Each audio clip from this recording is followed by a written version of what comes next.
सप्रेम जय भीम. मी राजेंद्र कोणारकर. 26 जानेवारी हा भारतीय प्रजासत्ताक दिन. या भारतीय प्रजासत्ताक दिनाच्या कोटी कोटी शुभेच्छा. भारतीय समाज जीवनामध्ये सर्वात मोठा जर राष्ट्रीय सण कुठला असेल तर तो 26 जानेवारी आहे. हे खरं आहे की 15 ऑगस्ट 1947 ला आम्ही स्वतंत्र झालो, पण 15 ऑगस्ट 1947 ला आपण सार्वभौम झालो नाही. ब्रिटिश संसदेने कायदा पास केला, इंडियन इंडिपेंडेंट ऍक्ट 1947, आणि भारत स्वतंत्र झाला. पण तरी देखील एक आधिपत्य ब्रिटिशांचं राहिलं. त्या सगळ्या तांत्रिक बाबीमध्ये मी जाणार नाही, पण आपण सार्वभौम झालो नव्हतो. भारतीय संविधानाच्या निर्मितीची प्रक्रिया सुरू झाली.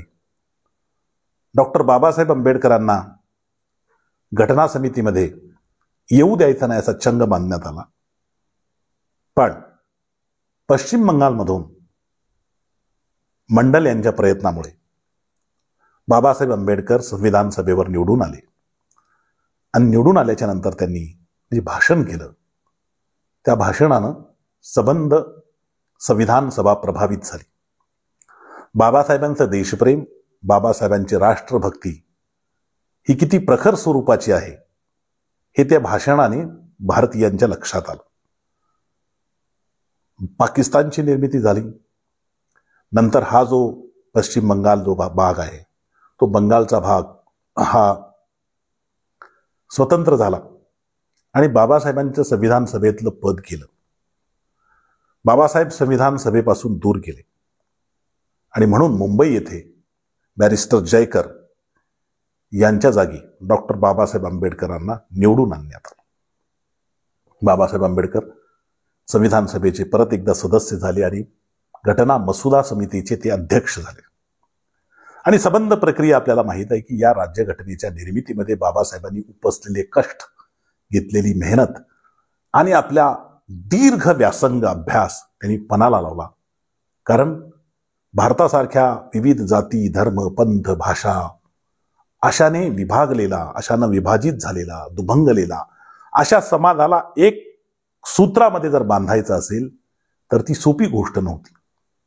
परंतु बाबासाहेबांनी तळातून आपला विकास केलेला होता. बाबासाहेबांनी एवढा भारताची ओळख कुणालाही नव्हती. हे केवळ अतिशोक्तीनं किंवा काहीतरी कवी कल्पनेतून बोलतोय असं नाहीये.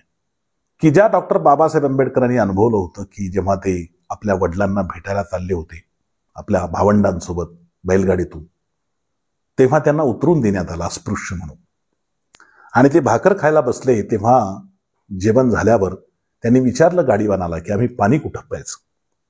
त्यावेळेस गाडीवानानं डबक्याकडे निर्देश केला आणि म्हणले तिथलं पाणी प्या.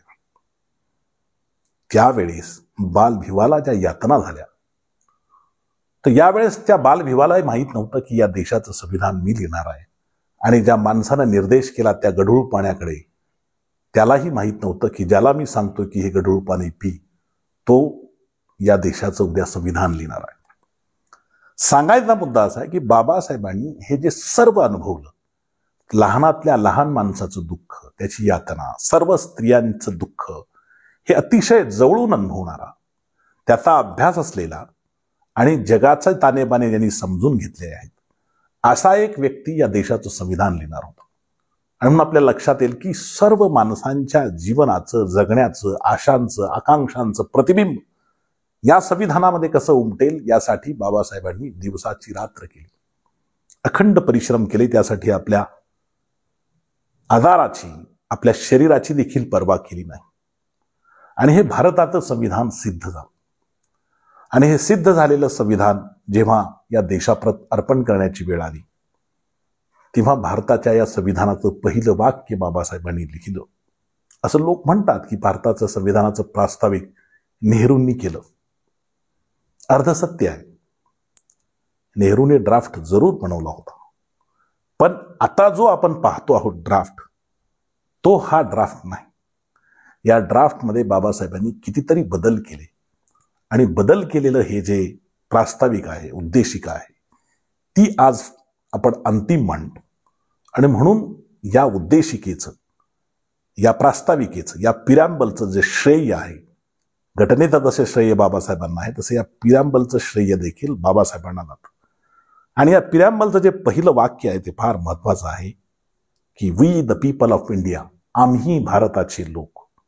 हे संविधान कोण निर्माण करत आहे, हे कुणी निर्माण केलेलं आहे, हे कुणाच्या आशा आकांक्षांचं प्रतीक आहे, तर या भारतातील प्रत्येक माणसाच्या आशा आकांक्षांचं प्रतीक आहे. आणि ती लोक म्हणतायत की आम्ही भारताचे लोक एक सार्वभौम प्रजासत्ताक गणराज्य निर्माण करीत आहोत. म्हणजे हे कुणी दिलेलं नाही आहे, उसणं नाही आहे कुणाचं, कुणाची भीक नाही, कुणाची खैरात नाही, कुणाची उसनवारी नाही. तर हे कोण निर्माण केलं, तर आम्ही भारताचे लोक, सर्व भारतीयांचा त्याच्यामध्ये समावेश आहे. जात, धर्म, पंथ, भाषा, उच्च नीच, गरीब, श्रीमंत, काळा, गोरा, स्त्री, पुरुष, कुठलाच भेदभाव नाही. म्हणून भारताच्या या संविधानाच्या प्रास्ताविकेमध्ये भारताला एका सूत्रात बांधण्याचं जे बाबासाहेबांनी मोठं काम केलेलं आहे. सबंध भारतातल्या प्रत्येक माणसाला मी भारतीय आहे हे जर कुणी म्हणायला शिकवलं असेल तर ते भारतीय संविधानानं. आणि म्हणून भारताला जर एकसंघ कोणी ठेवणार असेल, आज लोक म्हणतात की आम्हाला एक राहायचंय, बटेंगे तो कटेंगे, पण खऱ्या अर्थानं या देशाला जर एकसंघ ठेवणारी शक्ती काय असेल तर ते भारताचं संविधान आहे. त्याच्यावर प्रहार करायचा आणि म्हणायचं की आम्ही एकत्र राहू, बटेंगे तो कचेंगे. ज्याच्या फांदीवर तुम्ही बसलेला आहात त्याच फांदीला तोडता आहात, त्या माणसाला शेख चिल्ली म्हणतात. आणि आजचे राज्यकर्ते या शेख चिल्ली सारखे वागत आहेत, त्याचे अनुयायी या शेख चिल्ली सारखे वागत आहेत. त्यांना झाड तर आबाधित ठेवायचंय, फांदी तर आबाधित ठेवायची, पण त्याच फांदीवर ते आघात करतायत. काही लोक जाणून बुजून करतायत, काही अजाणतेपणी करतायत. पण कुठलीही गोष्ट एखाद्या फांदीवर बसून जर तीच फांदी तोडत असाल तर ती फांदी तुम्ही जाणतेपणी सोडा, अजाणतेपणी तोडा, परिणाम एकच आहे, तुम्ही कोसळणार आहात. ज्या भारतीय संविधानाचं पहिलं वाक्य आहे की आम्ही भारताचे लोक, तिथं जे एक सूत्रामध्ये बांधलेलं आहे, त्या एक सूत्रात बांधणाऱ्या संविधानाला जर तुम्ही विरोध करणार असाल तर तुमचा देश कोसळल्याशिवाय राहणार नाही, लक्षात घ्या. हा, हे जरूर आहे की त्याच्यामध्ये गोर गरीब कष्टकऱ्यांचं लवकर कोसळतील ते, पण याचा अर्थ बाकीचे कोसळणारच नाहीत असं समजू नये. बाबासाहेबांनी पत्रकारिता करताना समाजाला जहाजाची उपमा दिली, ती मला मोठी अन्वर्थक वाटते. बाबासाहेब म्हणाले होते की हा समाज जो असतो तो जहाजासारखा असतो आणि जहाजामध्ये वेगवेगळे स्तर असतात. तळाला काही खोल्या असतात, मध्ये काही खोल्या असतात आणि उंच ठिकाणी वर जहाजाच्या काही अलिशान लोकांसाठीच्या त्या खोल्या असतात. बाबासाहेब म्हणतात की जर असं झालं की त्या जहाजाला खालून छिद्र पडलं आणि तळातले जे लोक आहेत त्यांच्या खोलीमध्ये, त्यांच्या कंपार्टमेंटमध्ये पाणी शिरू लागलं आणि वरचे लोक म्हणू लागले की आपल्याला काय करायचंय, त्यांच्या कंपार्टमेंटमध्ये पाणी शिरतंय, आपलं आपण तर वरच्या कंपार्टमेंटमध्ये, त्याच्या वरच्या कंपार्टमेंटमध्ये वाटलं की एकदम तळाच्या खाली आहे, तिथं पाणी शिरते, आपल्याला काय. तर बाबासाहेब म्हणतात की हळूहळू खालचा मजला पूर्ण भरून जाईल पाण्यात. मधल्या लोक म्हणतील की आमचं काय, खालचं तळातला गेला तर गेला, वरचे म्हणतील गेला तर गेला, पण नंतर मधलाही जाईल आणि हळूहळू तिसरा पण जाईल आणि हे जहाज जे आहे ते बुडेल. छिद्र कोणत्या ह्याच्यात पडलेलं आहे, छिद्र एकदम तळातल्या एका रूम मध्ये पडलेलं होतं, पण ते छिद्र जर बुजवलं नाही तर हळूहळू हळूहळू सर्व जहाज बुडतं. तसं एक समाज दुःखी असेल, एका समाजाचं, एका समूहाचं तुम्ही हिरावून घेत असाल आणि त्याबद्दल कुठलीही क्षती तुम्ही बाळगत नसाल तर हळूहळू ह्या समाजाचं जहाज डुबल्याशिवाय राहणार नाही. आणि म्हणून संविधानानं जर काही दिलं असेल तर त्याचे लाभ गोरगरीब कष्टकऱ्यांना मिळत असतील, ते तुम्ही काढून घेणार असाल तर तुम्हाला वाटत असेल की यांचं फक्त काढून घेतल्या चाललंय, आपलं काय. असं नाहीये. हळूहळू सर्व समाज हा बुडण्याच्या स्थितीत जाणार आहे, हे वेळीत लक्षात घेतलं पाहिजे. बाबासाहेब आंबेडकरांनी we the people of India हे सांगून आपल्याला एका सूत्रात बांधलं. दुसरी एक गोष्ट या संविधानानं केली ती महत्वाची आहे की मी म्हणालो की हा 26 जानेवारी हा सर्वात मोठा राष्ट्रीय सण आहे देशाचा. याचं कारण असं आहे की जेव्हा हे संविधान निर्मिती चालू होती तेव्हा आपल्याकडे 1947चा इंडियन इंडिपेंडंट ऍक्ट लागू होता, जो ब्रिटिश संसदेने पारित केलेला होता. म्हणजे तोपर्यंत ब्रिटिश संसदेने केलेल्या कायद्याच्या अंतर्गत हे सगळं चाललेलं होतं. आपण सार्वभौम नव्हतो. 1950ला जेव्हा हा संविधान 1949ला आपण स्वीकारलं आणि 26 जानेवारी 1950 रोजी हे 395 कलम असलेलं हे संविधान जेव्हा आपण स्वीकारलं, त्याची अंमलबजावणी सुरू झाली, तेव्हा 395 कलम आहे ते आपण संविधानाचं पुस्तक काढून वाचा. त्याच्यामध्ये सांगितलं की 1935चा जो कायदा आहे, तो जो कायदा आहे Indian government of India act 1935चा कायदा आणि 1947चा इंडियन इंडिपेंडंट ऍक्ट, हे जे दोन कायदे चालू होते 1947 नंतरही, भारतीय संविधानाच्या 395 कलमांमध्ये असं सांगण्यात आलं की आजपासून हा 1947 साली ब्रिटिश काउन्सिलनं, ब्रिटिश संसदेने केलेला कायदा आणि 1935चा गव्हर्नमेंट ऑफ इंडिया ऍक्ट निरस्त करण्यात येत आहे, तो अबॉलिश करण्यात येत आहे, तो नष्ट करण्यात येत आहे. आणि हा ज्या 395 कलमाने नष्ट झाला, भारताचं संविधान झालं, लागू झालं आणि खऱ्या अर्थानं भारत सार्वभौम झाला. भारत हा प्रजासत्ताक सार्वभौम झाला. ही जी घटना आहे, एक राष्ट्र म्हणून उदयाला येण्याची जी घटना आहे, ती 26 जानेवारी 1950 होती. आणि म्हणून हा भारताचा प्रजासत्ताक भारतामध्ये मोठ्या उत्साहात साजरा केला जातो. बाकीचे सण, राष्ट्रीय सण उत्साहात साजरा होत नाहीत असं नाही, तेही होतात. 15 ऑगस्ट महत्व याच्यामुळे कमी होतं असंही नाही, पण या देशामध्ये सर्वोच्च राष्ट्रीय सण म्हणून जो मान 26 जानेवारीला आहे, त्याचं कारणच हे आहे की त्या दिवशी आपण खऱ्या अर्थानं एक राष्ट्र म्हणून, एक नवं राष्ट्र म्हणून, एक नवा देश म्हणून, एक नवी एंटिटी, नवी ओळख म्हणून या जगापुढे जर आपण आलो असोल तर तो 26 जानेवारी 1950 आहे. आणि हा जो दिवस आहे, ज्या महामानवामुळं, ज्या प्रकांड पंडितामुळं, ज्या महासूर्यामुळं आपल्याला मिळाला, त्या माणसाचं नाव आहे डॉक्टर बाबासाहेब आंबेडकर. या संविधानाला 75 वर्ष पूर्ण होत आहे. हे संविधानाचं अमृत महोत्सवी वर्ष आहे. पण असं असताना देखील या संविधानाची अंमलबजावणीचा जो प्रश्न बाबासाहेब आंबेडकरांनी संविधान लागू होताना उपस्थित केला होता, बाबासाहेब म्हणाले होते की लागू होताना की आता आम्ही एका विरोधाभासी जगण्यामध्ये प्रवेश करीत आहोत, की आमच्या राजकीय जीवनामध्ये तर आम्ही समता आणली संविधानाच्या माध्यमातून, एक व्यक्ती एक मत, एक मत एक मूल्य, पण सामाजिक आणि आर्थिक जीवनामध्ये आपली विषमता आहेच. ही सामाजिक आणि आर्थिक जीवनामधली विषमता आम्ही नष्ट केली नाही तर ही राजकीय विषमता सुद्धा, राजकीय समता देखील काही कामाची असणार नाही. आणि जे लोक याच्यानं बाधित होतील, जे लोक याच्यात क्षती पोहोचतील, ते लोक हे संविधानाचा डोलारा उद्ध्वस्त करून टाकतील. आज 75 वर्षामध्ये ती भीती खूप जवळ आलेली आहे. वी द पीपल कुठे गेले? ते पीपल जे लोक म्हणाले होते की आम्ही संविधान निर्माण केलेलं आहे, तेच लोक संविधानाच्या विरोधात कसे? जे आम्ही निर्माण केलं, जे आमच्या अस्तित्वासाठी निर्माण केलं, आमच्या अस्मितेसाठी निर्माण केलं, आमच्या विकासासाठी, उन्नतीसाठी, उन्नयनासाठी निर्माण केलं, तेच संविधान आम्हाला नको का वाटतंय? असे ते कोण लोक आहेत की ज्यांना वाटतंय की संविधान आपल्यासाठी नाही? वी द पीपल म्हणायचं आणि दुसरीकडे संविधानाला विरोध करायचा, ही उपराटी जाणीव कुणी निर्माण केली? की ज्याच्या आपल्या जे भल्याचं आहे तेच आपल्या विरोधात आहे, हे कुणी निर्माण केलं? कुणी सांगितलं? ज्या संविधानाला जगातल्या लोकांनी गौरवलं, ते संविधान बदलण्याची भाषा करणारे लोक कोण आहेत? हे आपण लक्षात घेतलं पाहिजे.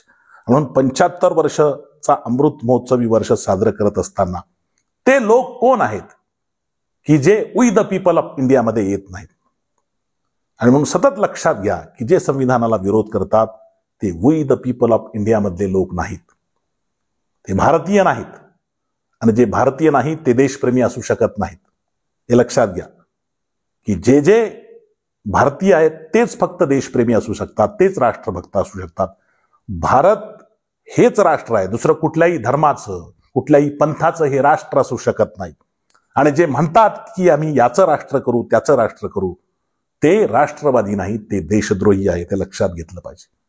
कारण जे संविधान आम्ही स्वीकारलेलं आहे त्या संविधानाला छेद देऊन जर तुम्ही म्हणणार असाल की वी द पीपल ऑफ इंडियामध्ये तुम्ही येणार नसाल, तुम्ही स्वतःची दुसरी ओळख दाखवणार असाल. बाबासाहेब आंबेडकर म्हणाले की मी पहिल्यांदा भारतीय आहे आणि अखेरही भारतीयच आहे. ही भारतीयत्वाची ओळख, ही राष्ट्रीयत्वाची ओळख, ही नागरिकत्वाची ओळख जी बाबासाहेबांनी आम्हाला दिलेली आहे, तो जी प्रमाण मानतो तो खरा भारतीय, तो खरा देशप्रेमी, तो खरा राष्ट्रभक्त. याच्याशिवाय दुसरा कुणीही माणूस राष्ट्रभक्त असू शकत नाही, हे आपण लक्षात घेतलं पाहिजे. म्हणून आस्तीन के साथ म्हणजे ज्या संविधानानं यांना सवलती दिल्या, ज्या संविधानानं यांना हक्क दिले, ज्या संविधानानं यांना अधिकार दिले, ज्या संविधानानं यांच्या उन्नयनाचा आराखडा मांडला, त्या संविधानाला नख लावण्याचं काम जर कोणी करत असतील तर ते दोन प्रकारचे लोक आहेत. एक की त्यांना संविधान मान्य नाही असे छुपे लोक आहेत की जे मनुस्मृतीचा गौरव करतात. बाबासाहेब आंबेडकरांनी मनुस्मृतीचं दहन केलं.